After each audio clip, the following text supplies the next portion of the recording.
Ayan. Pagka recording na ba? Hindi pa. Ayan, recording na. Okay, sige. Set? Yunjo.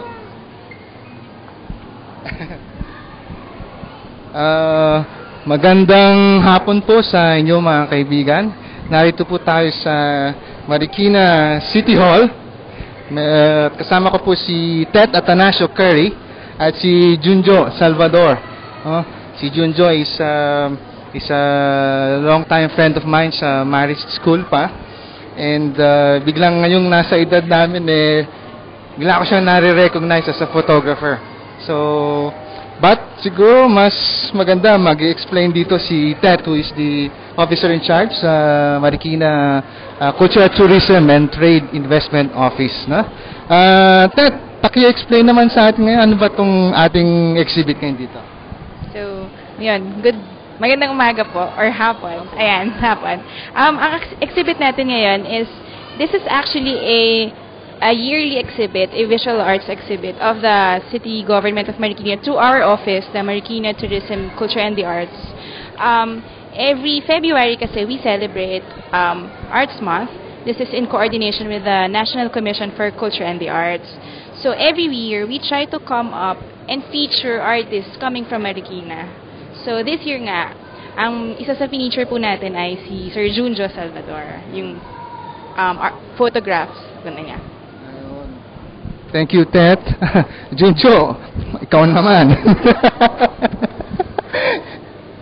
Sige nga, ikaw na, photographer ka pala, Jun, na ako, surprised din, kasi before hindi ko alam, pero tell us more about yung unique experience sa photography.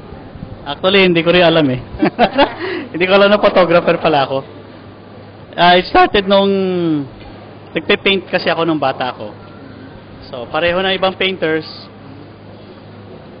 Meron kaming means of looking at something simple, turning it into something valuable. So, we put interest into small things. And then, nakita rin namin na pag nasa artista, you should evolve your craft mo. It seems na parang sa photography, doon ako napunta because of what happened to Ondoy dito sa Marikina. That was a time na brand new yung camera ko. It was a digital single lens reflex camera. That's what they call it, DSLR. Pero actually, ito yung medyo malaki na matabang camera, tawag nila, mabigat. Excited ako noon. During the Ondoy time, nagre-relief operation kami. Habang nagre-relief, picture ako ng picture. So, doon nag-start. Sinali ko yung pictures ko, pinadala namin sa US para makahingi ng tulong. So, nagustuhan nila.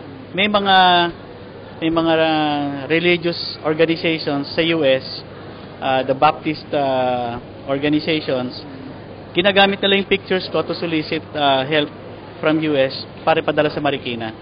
So that was the time, sabi ko, magagamit ko palang photography in something for those who are in need. So yun, nagkaroon ako ng interest. Trinay ko ngayon sumali sa international contest. And here, hindi ko akalain na mapipili pala yung mga photos, one after the other. Sumali ako sa London, sumali ako sa France, sumali ako sa US, and then nag-evolve siya. Nare-recognize yung photos. Minsan first place, minsan second. Pero still an honor kasi when I tried out, nasa international scene, paano naman local? Di siguro mas madali. And it turned out, nakuha ko yung out of 3,000 photographers in the Philippines, there's 54 clubs under FPPF Photo World Cup. Nakuha ko yung Photographer of the Year 2010, and I am the only one holding the Rookie of the Year at the same time. So since 1999 hanggang 2014, as of this time, wala pa nakakagawa nun. And I was so happy that all these recognitions was given value by our hometown Marikina. Kaya sabi ko, parang lahat ng mga awards ko, nabaliwala. Mas excited ako rito sa yung hometown ko, nire-recognize ako. Sabi ng anak ko, Dad, kilala ka ng mga taga-ibang lugar. Kilala ka sa ibang bansa, pero hindi ka kilala rito sa Marikina. Eto na, tinawagan ka na. So yun, sabi ko. Ayun nga actually, mas masaya ka nga pag yung family mo, nabibigyan mo ng legacy. And Marikina is my hometown. This is where I already grew up na. So parang this is my family. So kaya nga sabi ko, gamitin ko yung mga photos na yan for any charitable funding. If they need exhibits for a fund, they can use my photos. Sabi ko sa wife ko, si Rosie, Mami, ganito na lang, sali tayo ng sali, and then if there's any financial gain from the contest, we donate that to charity. Tapos yung mga photos ko, kung meron man mga ilangan yan for their events, pahiram natin para lang makatulong sa kanilang events. So that's it. So, eto nga, sabi ko, it's more of a legacy. This type of art, I'm not doing it, before it was done for a hobby. Ngayon, I'm doing it for a legacy. Maraming salamat, Junjo. Ted, how would you say na ano yung contribution ni Junjo dito sa exhibit na ito? Siguro, I must say na pride siya ng Marikina. So, yun naman talaga yung gusto natin. We'd like to look at citizens of Marikina who gives the city a good name. So, we try to find them out and then we feature them to our yearly exhibit. So, yun nga, natuwa nga ako dun sa sinabi niya na he's doing it for a worthwhile cause. So, it is our hope na he could inspire mga, nauso kasi ngayon mga photographers, may magagandang camera, ganyan. Pero, doing it for a good cause is really something. So, yun talaga yung gusto namin na he could impart this to, and put it to good use. So, yeah. Siguro ngayon, hahawakan ko yung camera, kayo ni Ted, walk through tayo dun sa pictures, ha? Okay? Freewheeling discussion lang. Okay.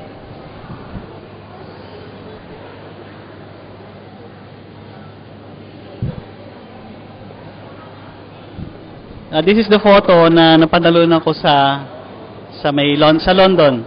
It's Sony World Photography Awards.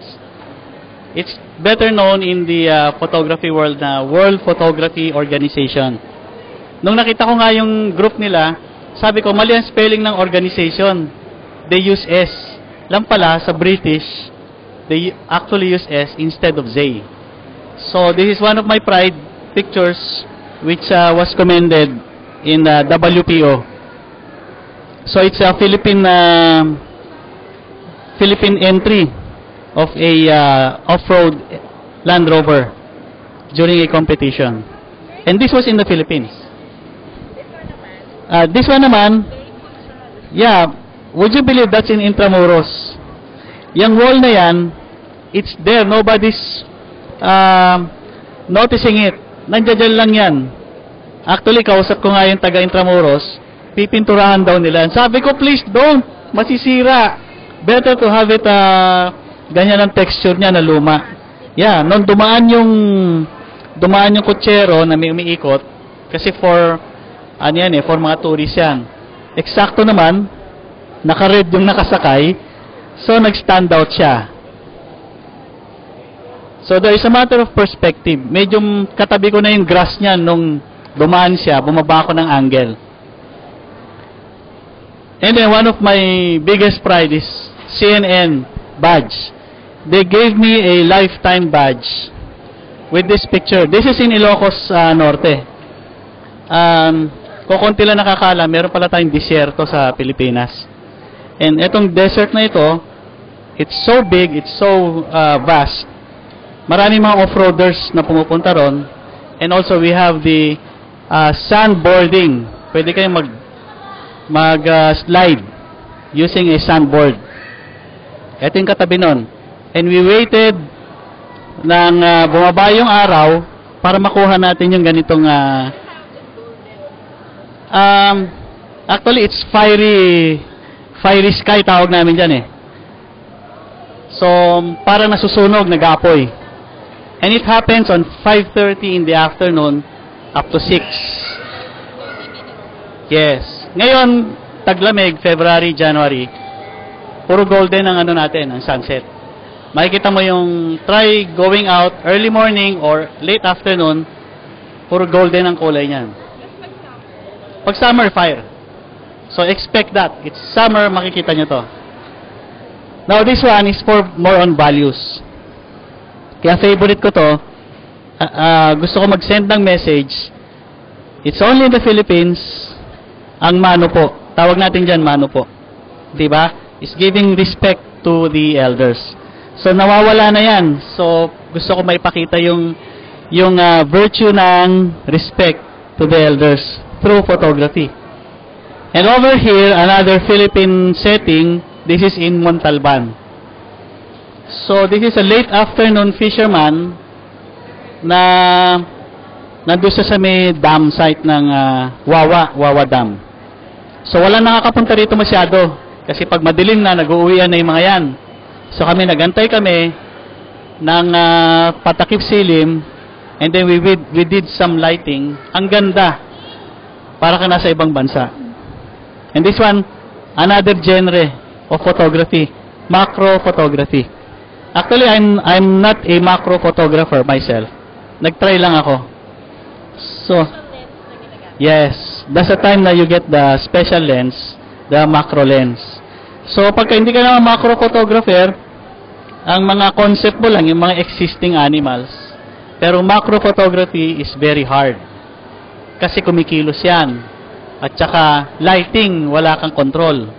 Pati yung speed ng mga, kagaya niya, simpleng langaw, hindi madali yan. So, kanya-kanyang craft.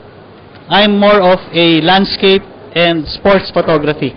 Kaya yung mga kuha ko, either gumagalaw na mga sasakyan, which is, I'm a Land Rover fanatic. Kaya puro Land Rovers yung pictures ko. So, the reason why I went to Land Rover off-roading, I have the chance to view landscapes in the Philippines. Doon sa mga lugar na mahirap puntahan. If you have a 4x4, marami kang makikita. Eh, mahina tuhod ko, hindi naman ako mountaineer. Mabibigat ang camera ko, hindi rin pwedeng mountaineer ako. So, ito ang most valuable equipment ko in photography. My off-road vehicle. And this picture, itong dalawang ito, this had been the calendar photos in Great Britain. Consistent. I have 6 photos now na ginagawa nilang calendar every year since 2010. So, yung minsan, isang taon, dalawang picture kukunin nila. For 12 months, dalawa yung Philippines doon. Meron ganong time. Yes. Thank you. And then, eto yung Ondoy. Eto yung favorite ko.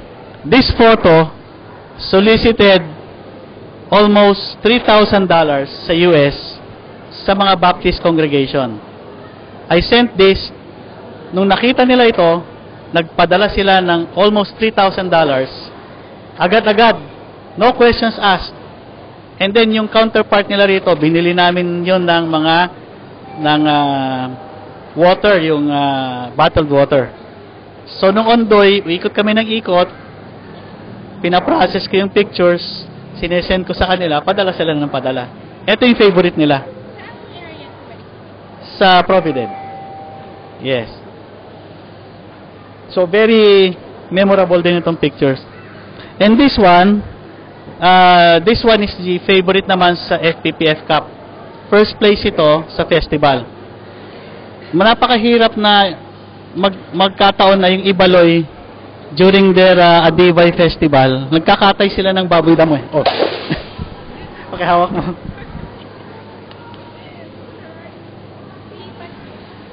Yan. Sige, lipat natin.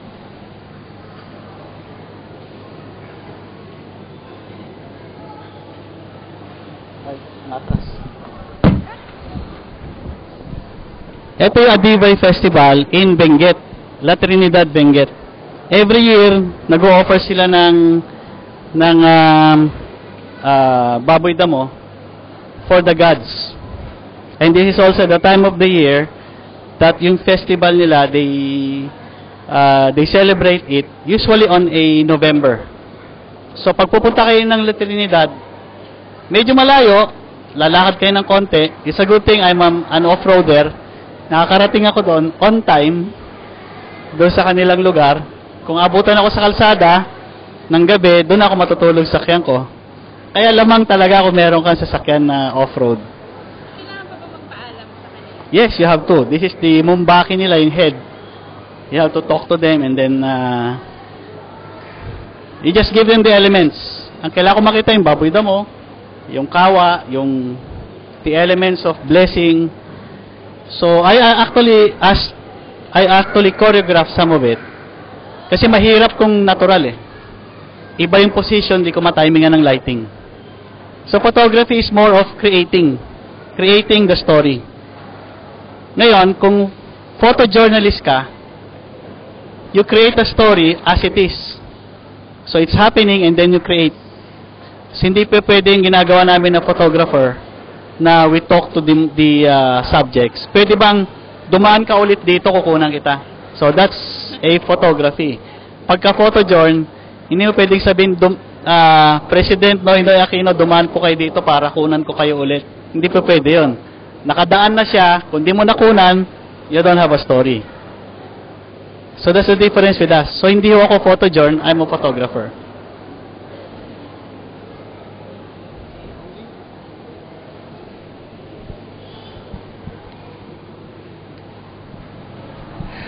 Thank you very much, Junjo and Tet. Siguro photojourn ako kasi kasama yung bagsak ng ano eh. Bagsak ng ating exhibit. No, okay lang. Medyo actually pinaunlakan lang kami ni Tet this afternoon kasi medyo may special event dito, food festival. Kaya medyo nakadismantle yung exhibit, so medyo impromptu yung ating setup ngayon. But we'd like to share with you as much as possible what we have here sa Marikina City, care of Tet, and of course si Junjo. So I guess this would be a best time for some last words. Baka meron kang advocacy, Tet, that you'd like to share. I'll be posting this to mga groups sa Marikina, and there would be some, I don't know, anything you'd like to say pa. Since our office is in charge of, promoting culture and the arts as well as tourism, baka they know of artists na, syempre, from Marikina, who they'd like to, to introduce to us so that we also can promote and give them support. Not financially, but of course, we can feature them in our media, ganyan, and through exhibits like this, ganyan. So, to show that Marikina is indeed very would like to welcome mga startup artists or kahit na yung mga professional and mga veteran artists na. Yan lang. I'm sure with your very lovely face, maraming magre-reply dyan, magre-respond. Now, Junjo, I myself am inspired with your work now. I'm sure there are a lot of young photographers, budding photographers who'd like to hear some words from you. Yes, lagi nilang tinatanong sa akin, Sir, paano nyo nakuha yung shot na yan? Ano yung camera na gamit nyo? So ito sinasabi ko sa kanila palagi na marami rito magagandang camera. Marami rito pangit ang camera. So, it's always nadudula sa passion mo yan. Kahit ano pa yung camera mo, hindi nangangahulugan na hindi mo kayang ma-recognize. Kasi nasa sa ano lang yan eh, it's an art, it's a passion. Kung talagang gusto mo, even if you don't have the equipment, makukuha mo yon. May kasabihan kami sa photographers, wala yan sa pana, nasa Indian. Oh, kasi magkakatabi tayo, pare-pareho tayo ng camera. Bakit yung kuha niya mas maganda? Di ba? Kasi meron ngang panlasa. Parang nagluto ka na adobo, nagluto siya na adobo, pare-parehong ingredients. Bakit mas masarap yung luto niya? Kasi siya yung pinakamasaya nung niluto yung adobo. Ikaw may problem ka, ako bugnutin ako, napupunta rin sa pagluluto eh. Kaya ginagawa ko to with a passion, tsaka ang saya-saya ko habang kong ginagawa ito. Sumasarap, gumaganda yung photo. So kahit pare-pareho tayo o magkakaiba tayo, mas mura yung ginamit ko ingredients. Yung ingredients sa adobo niya mamahalin galing US. Bumili pa siya sa SNR ng mga karne. Ako, bumili lang ako sa kung saan palengke. Pero ang saya ko nagluluto, mas masarap palagi. So ganun din sa photography. So makita niyo po yung smile ko ngayon. And smile ni Ted, smile ni Junjo. I think that would be a good way to end this interview. So friends, thank you for tuning in. Sa mga hindi pa ka napag-tune in, this would be recorded for you to view later. Thank you for viewing. Thank you, Ted. Thank you, Junjo. And God bless Marikina City. God bless sa mga photographers, Junjo, sa lahat ng mga clubs na meron kayong advocacy. So, thank you and stay tuned for ating next broadcast coming soon. I'm sure marami sa Marikina City. Thank you. Thank you.